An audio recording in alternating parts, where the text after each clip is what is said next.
اللہ اکبر۔ اب ذرا ان حدیث کے اندر جو آیات آئی ہیں اس کے سے مختصر اس کے فوائد پہ تھوڑی سی بات کر لیتے ہیں۔ یا ایھا المدثر، آپ نے یا ایھا المدثر، اللہ تعالیٰ نے یا ایھا المدثر ارشاد فرمایا، یا محمد ارشاد نہیں فرمایا۔ یہ اللہ کا اپنا اسلوب ہے، اللہ یا محمد بھی کہہ سکتے ہیں، اللہ فرشتے کہتے ہیں بھائی، میدان محشر میں فرشتے کہیں گے یا محمد انک لا تدری ما احدثوا بعد ذلک، اے محمد آپ نہیں جانتے کہ آپ کے بعد یہ لوگ کیا کیا دین میں نئی بدعات ایجاد کرتے رہے۔ جب آپ کہیں گے یہ میرے ساتھی ہیں، یہ میرے امتی، ان کو میری طرف آنے دو، اس پر آپ کو یہ روک دیا جائے گا، نہیں، یہ آپ کے بعد کیا کہتے ہیں، انہوں نے دین کے اندر نئی خرافات ایجاد کر دی تھی۔ تو یا محمد کہنا بھی کہا جا سکتا ہے، لیکن یہاں پیار والے الفاظ ہیں یا ایھا المدثر، اور جس حالت میں آپ لیٹے ہوئے تھے اسی حالت کو دیکھتے ہوئے اللہ تعالیٰ نے اپنا بلیغ کلام ارشاد فرمایا۔ تو کلام الملوک ملوک الکلام، بادشاہوں کا کلام کلام کا بادشاہ ہوا کرتا ہے، اللہ کا کلام ہے، کلاموں کا بادشاہ ہے۔ اللہ نے اپنے انداز سے خطاب فرمایا، کہا قم، کھڑے ہو جائیے، فانذر، قم اقامت دین کے لیے، جیسے میں آپ کو تشریحی ترجمے میں بتا چکا ہوں، کمال کا لفظ ہے، کھڑے ہو جائیے، یعنی اب آپ نے دن رات ایک کر دینے ہیں اس دعوت حق کے لیے۔ یہ قم کا لفظ بتا رہا ہے، کھڑے ہو جائیے۔ میں نے ایک شرح میں پڑھا، اس میں لکھا ہوا تھا مبلغ کو اب کیا کہتے ہیں، لحاف اوڑھ کے لیٹنا نہیں چاہیے، عمل میں جتا رہنا چاہیے، اشارہ ملتا ہے۔ پتہ نہیں یہ اشارہ انہوں نے کہاں سے لیا، میں حیران ہوتا ہوں۔ سوچ سمجھ کے بات کرنی چاہیے۔ کیا اللہ کے نبی کو یہاں یہ کہا گیا کہ آپ کو لیٹنا نہیں چاہیے، آپ عمل کریں؟ بھائی جیسے لیٹے ہوئے تھے اس پیار بھرے الفاظ میں آپ کو خطاب ہوا ہے، بس اس سے زیادہ کوئی نہیں کہ نہیں آپ کو لیٹنا نہیں چاہیے تھا، اب آپ کھڑے ہو جائیں، ایسی بات نہیں ہے۔ سوچ سمجھ کے احادیث سے فوائد مستنبط کرنے چاہیے۔ خیر، اس سے زیادہ میں اس پہ بات نہیں کرنا چاہتا۔ قم فانذر، کھڑے ہو جائیے اور اپنی قوم کو، اپنی امت کو برے انجام سے ڈرائیے۔ یہاں یہ نہیں کہ خوشخبری دیں، تبلیغ میں ڈراوا پہلے ہے، خوشخبری بعد میں ہے۔ جہنم سے بندہ بچ جائے، جنت نہ بھی ملے، نفع کا سودا ہے۔ اسی آیت کے تحت علماء نے لکھا ہے کہ تبشیر بعد میں ہے، تخویف پہلے ہے، ڈراوا پہلے ہے اور خوشخبری بعد میں ہے۔ جنت نہ بھی ملے، جہنم سے بچ جائے، نفع کا سودا۔ یہ تو اللہ کی کمال مہربانی، اللہ جنت دیں گے انشاءاللہ، ہم ضرور جائیں گے بإذن اللہ، بعون اللہ، بتوفیق اللہ۔ تو قم فانذر وربک فکبر، صرف ایک اپنے پروردگار کی بڑائی کا اعلان کر دیجیے۔ دیکھیں دوسری وحی میں بھی کیا الفاظ ہیں، صرف ایک اپنے پروردگار کی بڑائی۔ یہاں حصر ہے۔ عربی زبان میں حصر کا آسان مطلب یہی ہے کہ ایک ہی جملے میں دو مفہوم آ جاتے ہیں۔ اصل میں کبر ربک، اپنے رب کی بڑائی بیان کرے، لیکن یہاں یہ لفظ نہیں کہا، ربک کو پہلے لائے، تقدیم ما حقہ التاخیر یفید الحصر۔ کلام میں جملے آگے پیچھے ہو جائیں تو اس کے اندر دو مفہوم پیدا ہو جاتے ہیں۔ اب اس کا مفہوم کیا ہے؟ اپنے رب ہی کی بڑائی کا اعلان کر دے۔ کیا مطلب؟ صرف ایک اپنے رب کی بڑائی کا اعلان کر دے، باقی ہر ایک کی کبریائی کا انکار کر دے۔ لا الہ الا اللہ۔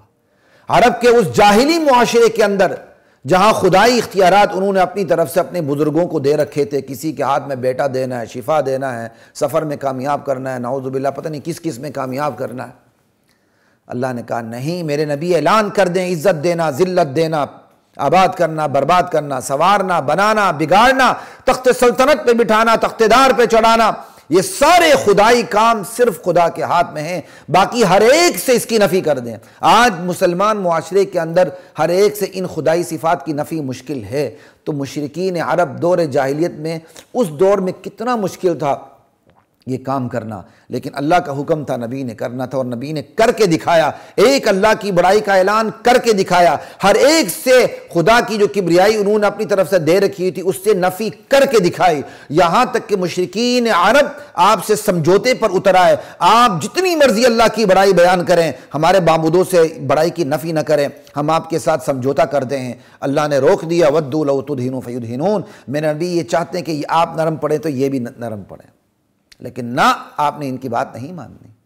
اسلام ہے ہی یہ ہے، اللہ کی بڑائی بیان کرنے سے پہلے غیر اللہ سے بڑائی کی نفی کر دی جائے۔ لا الہ، کوئی کسی کو بڑائی نہیں جچتی، الا اللہ، بڑائی صرف ایک اللہ کو جچتی ہے۔ یہ ہے وَرَبَّكَ فَكَبِّرْ، کاش وحی کے اس راز کو طلباء تو طلباء، عوام تو عوام، خدا کے لیے کاش یہ علماء ہی سمجھ لیں وحی کے اس راز کو، جو بے پردہ راز ہے، جو پردے میں نہیں ہے، بے حجاب ہے، لیکن لوگ سمجھنے کے لیے تیار نہیں، کیونکہ اس پہ ماریں پڑتی ہیں، اس پہ کھابے بند ہوتے ہیں، اس پہ مسجدوں سے نکالا جاتا ہے، اس پہ فتوے لگتے ہیں۔ لا الہ الا اللہ۔ وَثِيَابَكَ فَطَهِّرْ، اپنے کپڑوں کو پاک رکھیے، اور یہاں بھی امر دوام کے لیے پاک رکھتے رہیے، اپنے کپڑوں کو پاک رکھنا۔ یہ کتنی بڑی بات ہے کپڑوں کو پاک رکھنا۔ اور آج جو جتنے الٹے کپڑے پہنے اتنا وہ پہنچی ہوئی سرکار ہوتا ہے، کم کپڑے پہنے کم پہنچا ہوا سرکار، بالکل ننگا ہو جائے تو بابا نانگا، وہ تو پھر پہنچی ہوئی سرکار ہوتی، پتہ نہیں کہاں پہنچی ہوئی ہوتی ہے۔ جس کا ناک بہہ رہا ہو، رال ٹپک رہی ہو، کھانا پینا نہ آتا ہو، جسم سے بدبو آ رہی ہو، اوپر کا بٹن نیچے، نیچے کا بٹن اوپر لگا ہوا ہو، یہ جو یہاں کی کیا کہتے ہیں یہ بازو ہیں یہاں تک آ رہے ہوں، اس کو ہم بزرگ سمجھتے ہیں۔ یہ بڑی عجیب بات ہے۔ کہتے ہیں جی اللہ والا ہے، جی ماشاءاللہ یہ اللہ والا ہے، کتنا سادہ۔ ارے بھائی اللہ والا ہے، تم بھی پھر ایسے اللہ والے بنو نا، تمہاری ناک بہتی رہے، رال ٹپکتے رہیں، ایک ایک انچ ایک ایک فٹ تمہارے اوپر میل جمی رہے، پیشاب پخانہ سب کچھ وہاں۔ اسی ہائی کورٹ کے پاس میں پہلے ٹینیور میں جب یہاں نماز جمعہ پڑھانے آیا کرتا تھا، اس وقت بھی میں نے دیکھا پڑھے لکھے لوگ ایک تقریباً ننگے شخص کے رانوں کو دباتے تھے۔ آج بھی کئی لوگ ایسے ملیں گے، کہتے ہیں یہ حضرت پہنچی ہوئی سرکار ہے، یعنی جو جتنا گندا ہوتا ہے اس کو یہ لوگ بزرگ سمجھ لیتے ہیں۔ کیسی عجیب بات ہے۔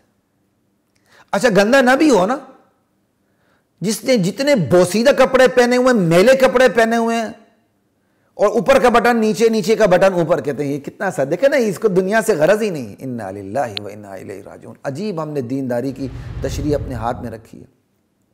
کسی دور میں ایک مفتی صاحب نے، ایک عالم نے مجھے کہا کہ ماشاءاللہ سب کچھ ٹھیک ہے، بس یہ آپ کف نہ پہنیں، یہ کف۔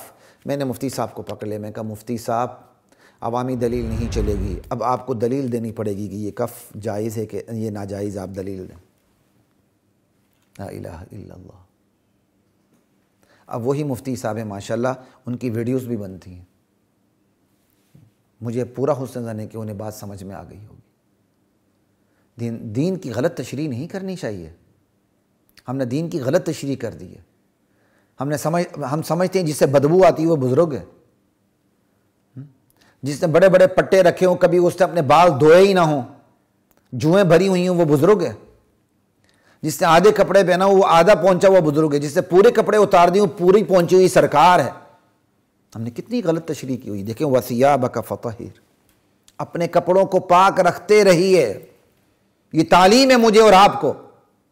اور یہاں کوئی کپڑے پاک رکھے، اچھے کپڑے پہ، یہ دیکھو یہ دنیا دار ہے۔ اب تو خیر یہ چیز کم ہو گئی ہے، دیکھو دنیا دار مولوی صاحب، دیکھا اس کے ٹیشن مشن دیکھو ذرا۔ لا الہ الا اللہ۔ میں تو کہتا ہوں اللہ علماء کو دنیا داروں سے بھی دنیا زیادہ دے، اللہ امتحان میں نہ ڈالے۔ یہ 10 روپے دے کے ان کی گردن میں سریا آ جاتا ہے، یہ اپنی مرضی چلانا چاہتے ہیں۔ بڑے سے بڑا دیندار ہوگا، وہ 10 روپے چندہ دے گا، آہستہ آہستہ وہ اپنی مرضی پر اترنے لگتا۔ اللہ تعالی ہمیں اس امتحان میں بھی نہ ڈالے۔ لا الہ الا اللہ واللہ اکبر۔ وَثِيَابَكَ فَطَهِّرْ، اپنے کپڑوں کو پاک رکھتے رہیے۔ وَالرُّجْزَ فَاهْجُرْ، گندگی سے اپنے آپ کو دور رکھتے رہیے۔ اعمال کی گندگی، عقیدے کی گندگی ہے، معبودان باطلہ کی گندگی، اور پھر اہل شرک سے اپنا امتیاز رکھیے، ان سے دور رہیے۔ تبلیغ اپنی جگہ کرنی ہے، لیکن امتیاز اپنی جگہ برقرار رکھنا ہے۔ وَالرُّجْزَ فَاهْجُرْ، یہ ان آیات کی تشریح تھی، اور کیا کہتے ہیں ان آیات کے بارے میں کچھ فوائد میں نے آپ کے سامنے رکھے۔